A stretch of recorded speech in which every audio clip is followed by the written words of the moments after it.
statement made? Certainly, go ahead. Okay. I know I'm not physically there in this meeting. I'm on the phone, and I appreciate the opportunity to be part of this committee on the phone. I'd like to let everybody know that this is Chris Kaufman's first financial chair meeting, and I know he's going to bring a lot to the table that we really need, and is going to enjoy his commitment to this finance committee and other things that he does on the board. So, Chris, welcome to your chairmanship, and I leave it over to you. Thank you.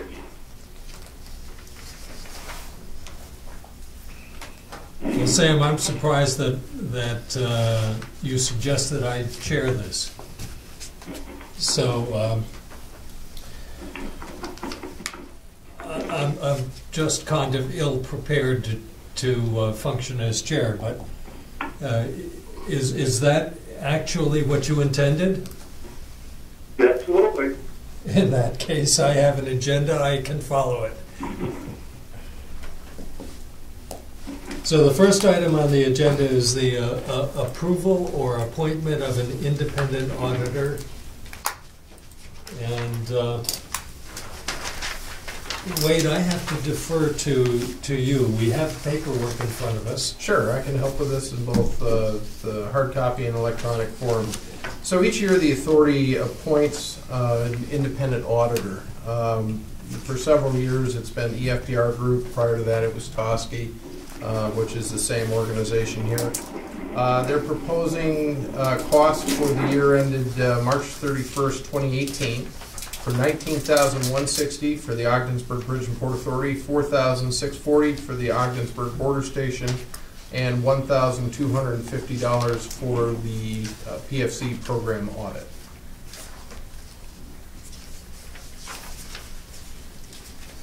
I'll move that for discussion. I'll second that for discussion. As an illustration of how green I am, is the EFPR group capable and specialized as opposed to a more local auditing firm? They are capable. The costs are in line with prior years. The one thing I would point out is we often talk about the border station eventually going away. In this case, when the border station does go away, it would be an annual savings of $46.40 because that audit would no longer need to be done. And why are we dealing with a firm that's based all over the country as opposed to a local auditing firm? I have no idea. I don't know that answer. And we don't bid this. There's something going on here that I don't know the answers to, gentlemen. I'd like to. Certainly. Yeah, we could put it out to bid. However, if it goes out to bid this year, we will miss the auditing deadline because right now they're scheduling for our fiscal year ends the 31st. We have to get things into Paris by, you're more familiar with the dates than I am, June. I believe, and they're looking to schedule the audit in May. And what prompted this, the need for this, the auditor called up and said, well, please send us the signed document. And that's what got us looking and found the document. So, Doug, have you chaired this committee before? Yes. Now this unfortunately, yes. we ran short of time of doing a formal RFP with various alternative auditing groups, both local and not so local, which we should do in 2018, regardless of this selection, this year's audit. Well, I'm quite comfortable going ahead then, given our time constraints. And we have used this term before? yes. Yes. I thought we'd never used that before. In that case, is there any other discussion? I'm fine with it. I'll make a motion that we move this to the full board. I'll second that. All in favor? Aye. Aye. Aye. That's approved. Next up is a report on the December financials, and Jim, if you would go right into the year-to-date, please, in the interest of time. Certainly will do. Year-to-date, I have an amended year-to-date income statement for each of you to look at. And Sam, I apologize, I didn't get this to you. Didn't realize you were going to be on the phone.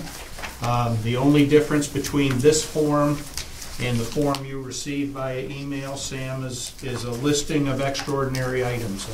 I know in a couple of the most recent months we've talked about some of the items that carried forward from 2016 into this fiscal year, and we also had an inordinate amount of what I would call turnover that required spending for interim CFO, interim airport managers, recruitment fees for CFOs and airport managers,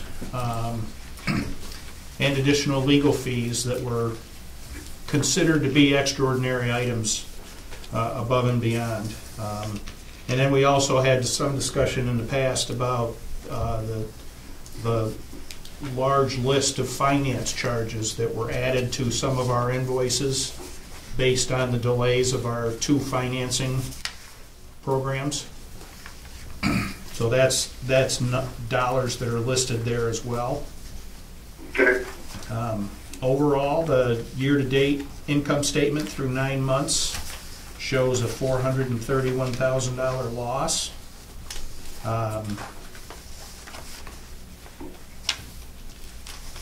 I don't have any individual line items to pick apart, but I will go through the extraordinary items fairly quickly. Everybody... Jim, let me ask you a question here, or whatever. In reviewing where we are at December 31st and looking all the way up to March 31st, right? Is that right? That's the end of our fiscal year, yes. Right, okay. What do you see in that length of time that we can look at to justify, I don't say cuts or whatever, or reorganize some of the things that we plan on doing or not doing? I think the answer to that question is you're going to see continuing losses, I think, through the first 3 months of the year. January, we will receive the entire OBSI rental, and then February 1st, the rental goes down as a result of us paying off the bonds that were part of that original lease agreement.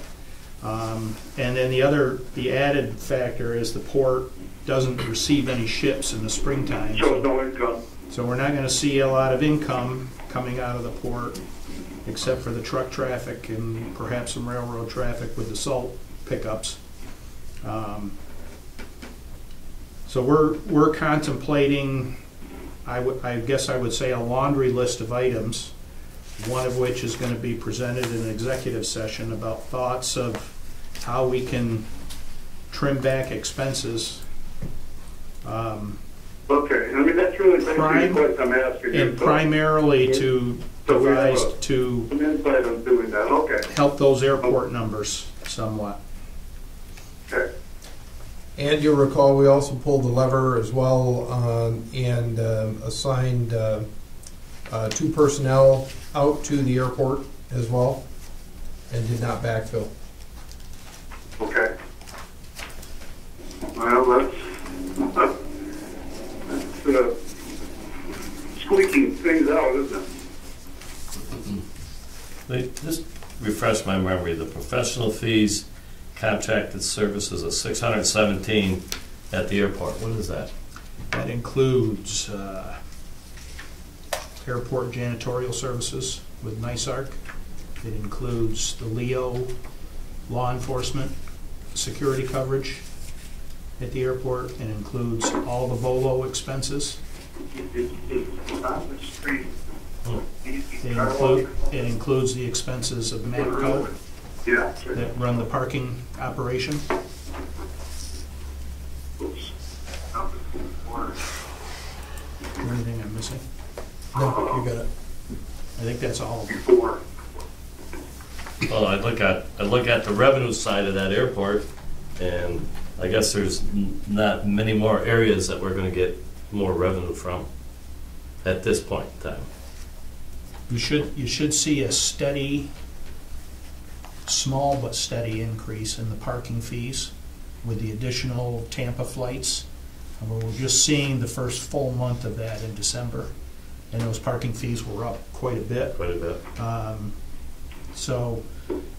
And then your PFC charges, when they come in from Allegiant, will be increased because it picked up that second or third and fourth flight each week. Okay. So that should stay steady, I think, through January and February and March.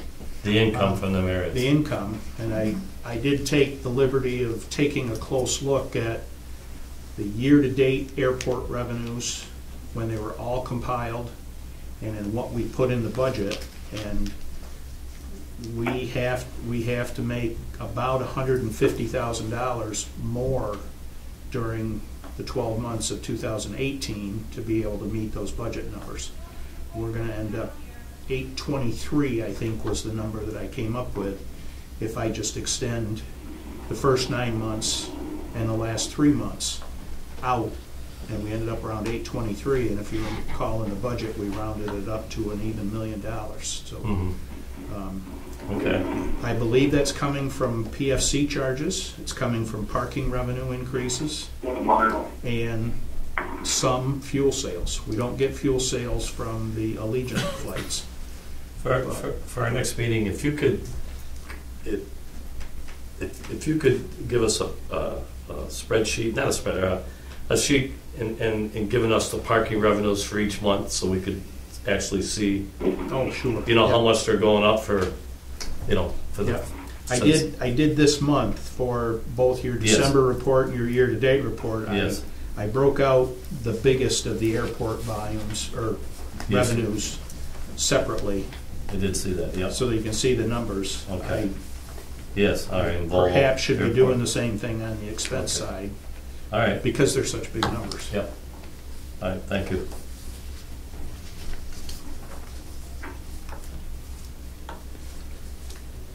So at the airport, we're continuing to run about $3, just under $3 of expense for every $1 revenue coming in the door. We need to have more flights, more people out there.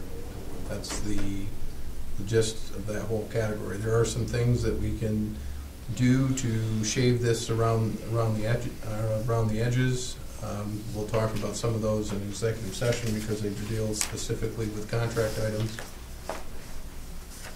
But that's where the airport stands. Now, one hidden thing here too, don't forget that you had 45,000 people go through the airport last year.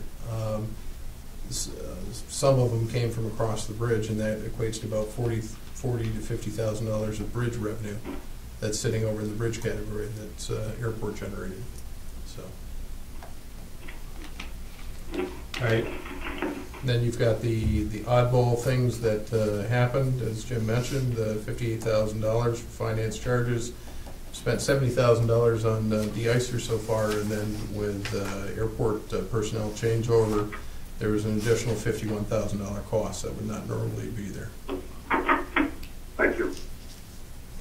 All right.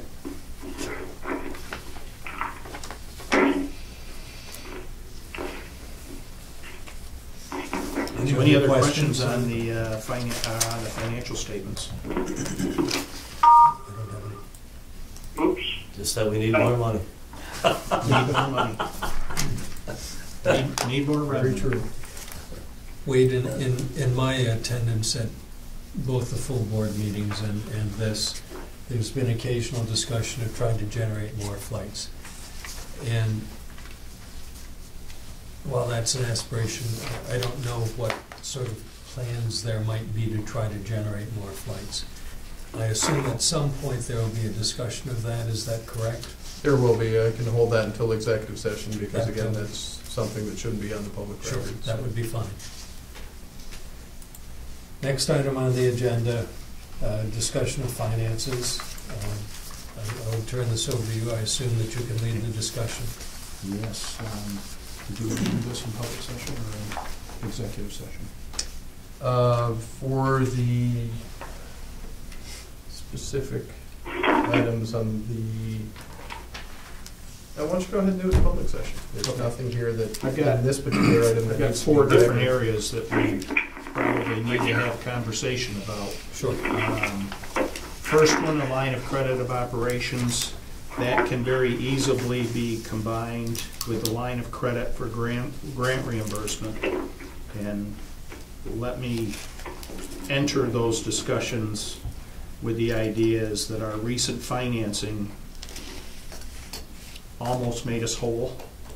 But you'll see in the discussion of project payables and accounts payable, we ran about $118,000 short, which now just crosses over into our regular accounts payable. Yes. And we've got, roughly $700,000 left over that we do not have a lot of cash to pay with, and we don't have a lot of receivables. We have receivables that total, give or take, $125,000.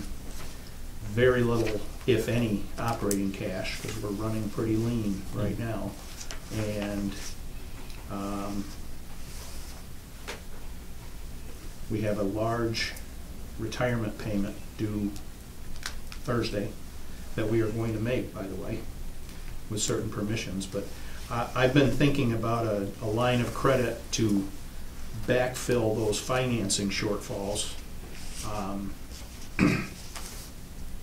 just to get us out of trouble with a lot of our creditors. You'll see on the payables listing a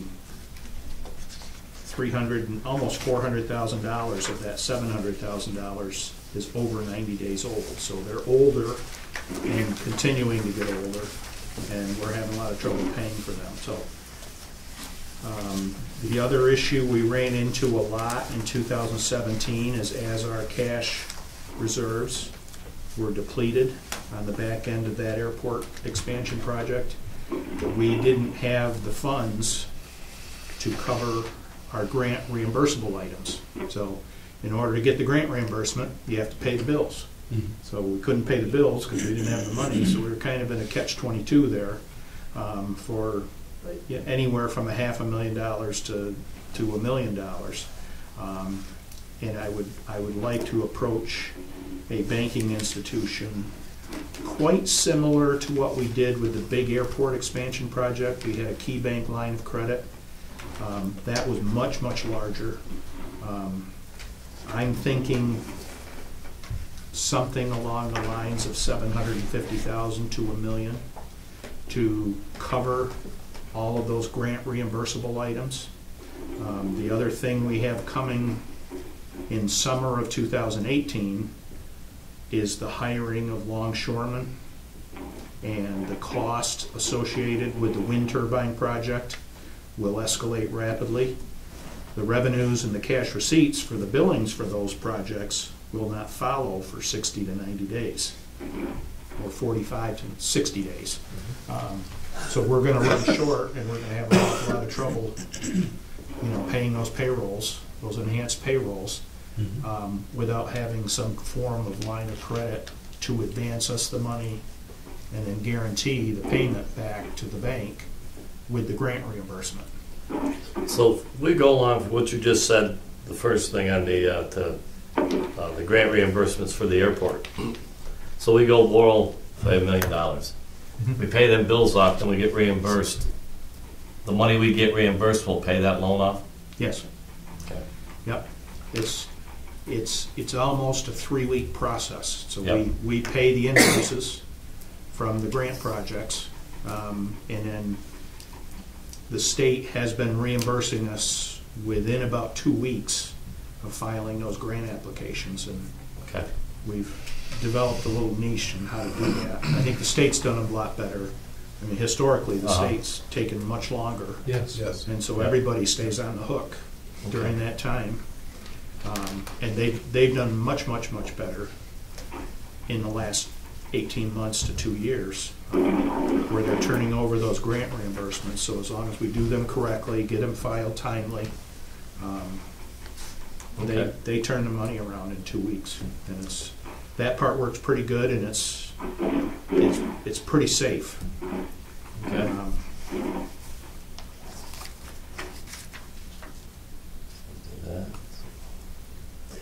So the And third then one is there's the land another purchase roughly- option. Pardon me? I'm sorry, there's another roughly $700,000 in accounts payable. Yeah, I would use an initial line of credit to pay half of those, or perhaps less than half of those. With the bridge traffic is steadily up, but we're transitioning from paying our monthly operating expenses to paying our monthly debt payments, and then the operating expenses. But I think as we sit here today, we're caught a little bit behind through, I don't think anybody's fault necessarily, just a matter of these financing delays and some of the finance charges we got charged. We made a decision with Murnane Contractors to settle that disagreement. So that decision left us a little short. Let me throw this out for public record, whatever, Jim, Wade, everybody on the board there.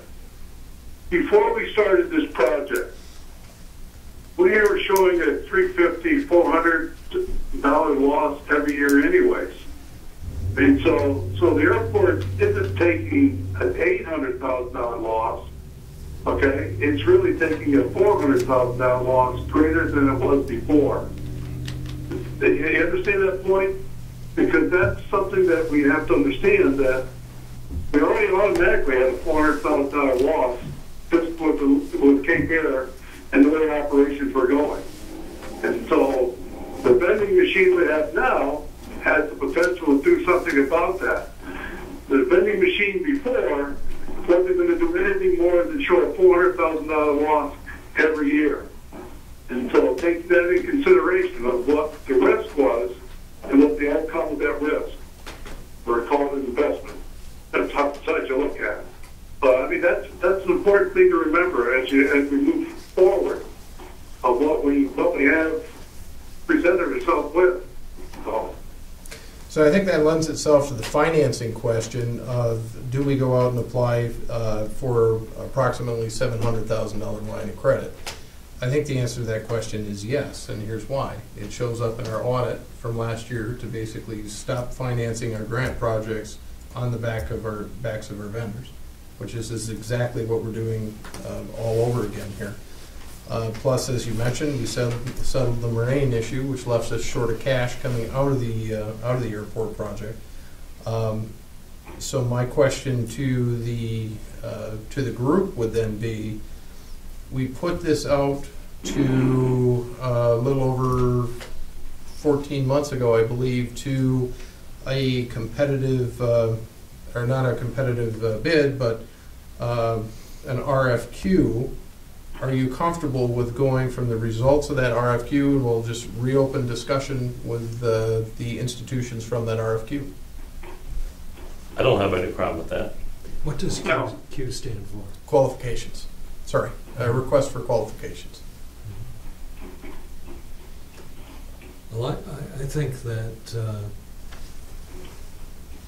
it'll be interesting to talk with the banks to find out what their view of the request is. Yeah, I intend 3 banks locally, and then perhaps a 4th being the Dormitory Authority of New York State. Interesting.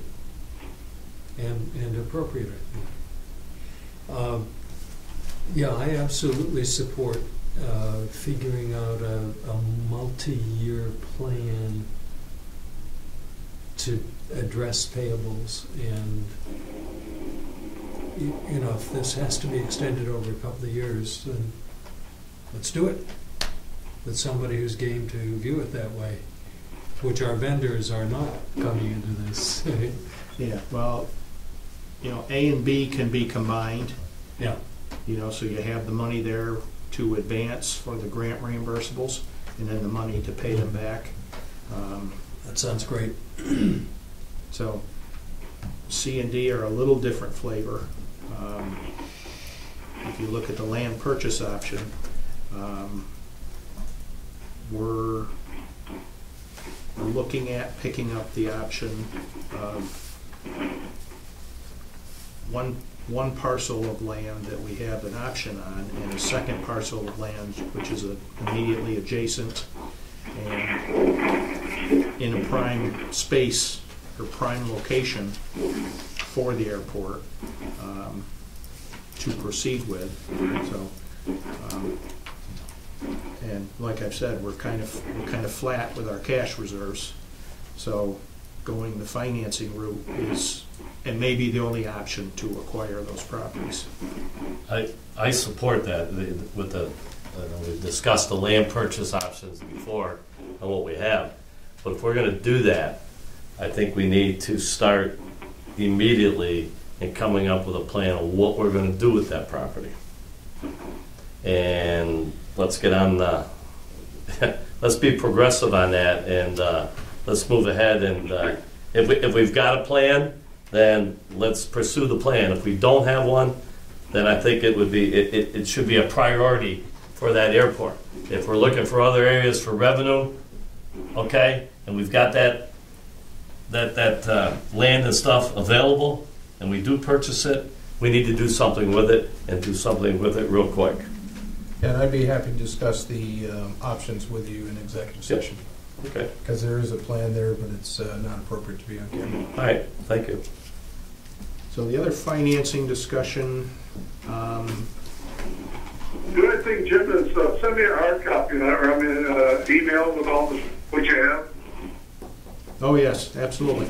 Okay, so I can look at it. The fourth financing discussion is very, very similar to just coming out of the airport bonding process. We ran short and we ran with financing that incurred significant delays through none of the authority's fault, and some other delays that were the authority's fault. Okay.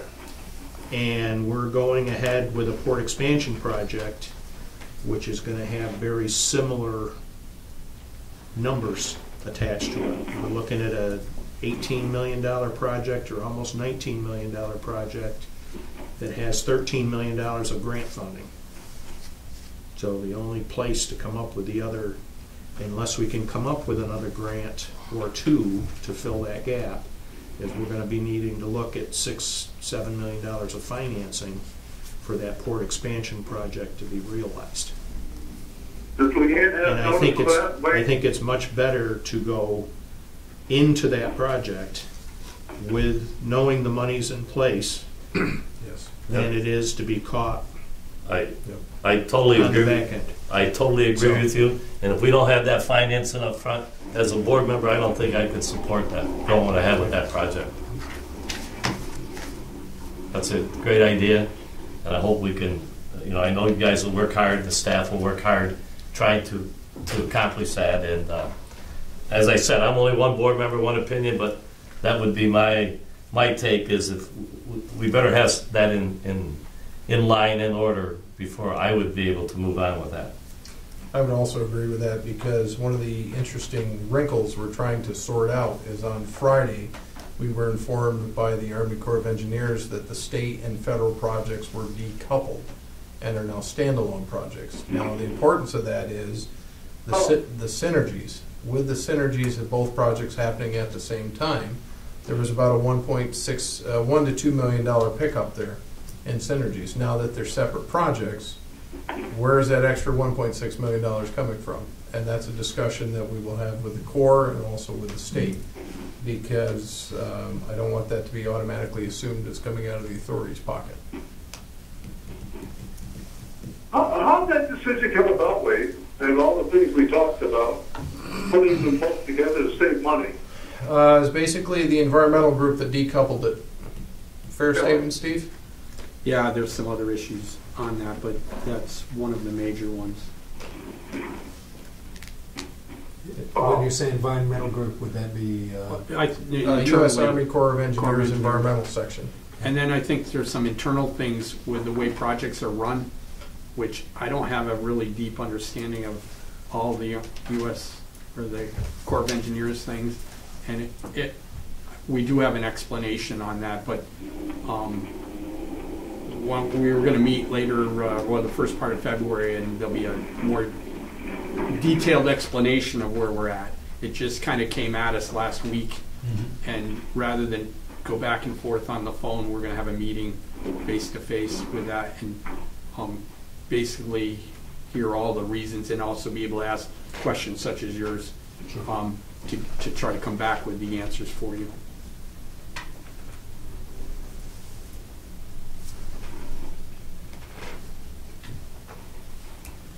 Well, these seem like constructive plans for financing, and I know that you need to gather information on them. But I need to gather information and get some information from our local banks yeah, absolutely. to do all of those things. Yep.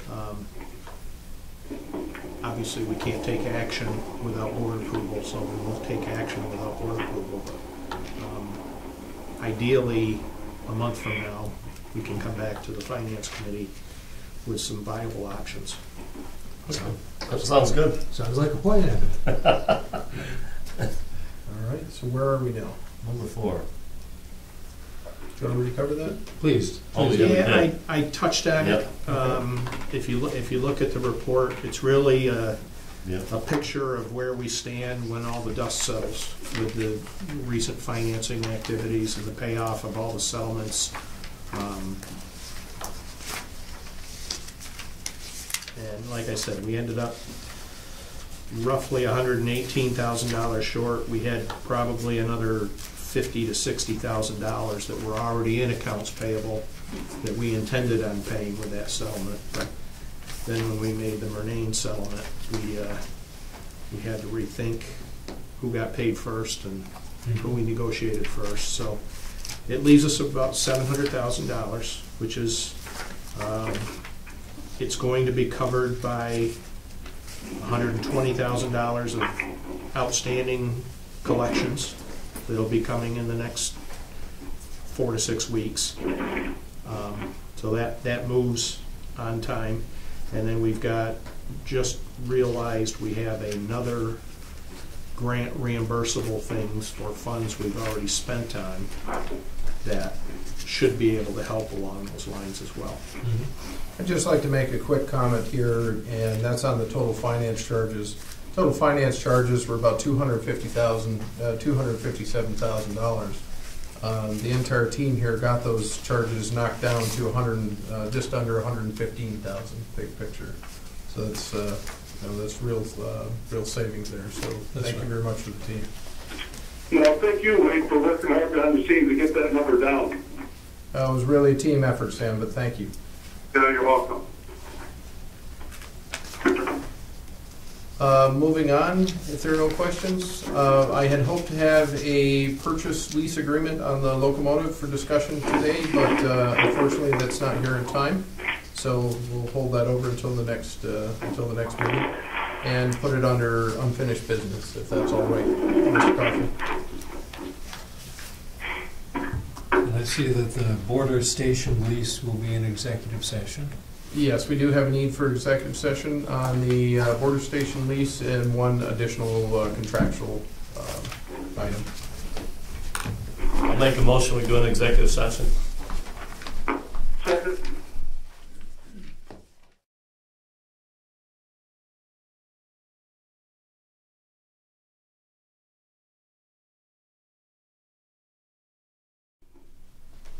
Okay, we're back. Is there anything else on the agenda for today? Coming out of executive session, there's approval of a lease agreement with Sullivan and Sons to provide concession services at Ogdensburg International Airport at the rates, terms, and conditions you see before you. I'll move that to the full board. Second. I'll second that, and I want to ask a question. And the question is, son. The business is identified as J.E. Sullivan and Sons Incorporated, and signature on the lease is Joseph E. Sullivan, Jr., President. Okay. Okay. And What's the name? lessee is Joseph E. Sullivan, President. Okay. All right. Yep. Thank you for that. So we've made a motion to second that. It's been approved to move to the full board. I'll make a motion, we adjourn. I'll second that. Chris, I'll be in contact with you. Sounds good. Thank you. Thank you, Chris.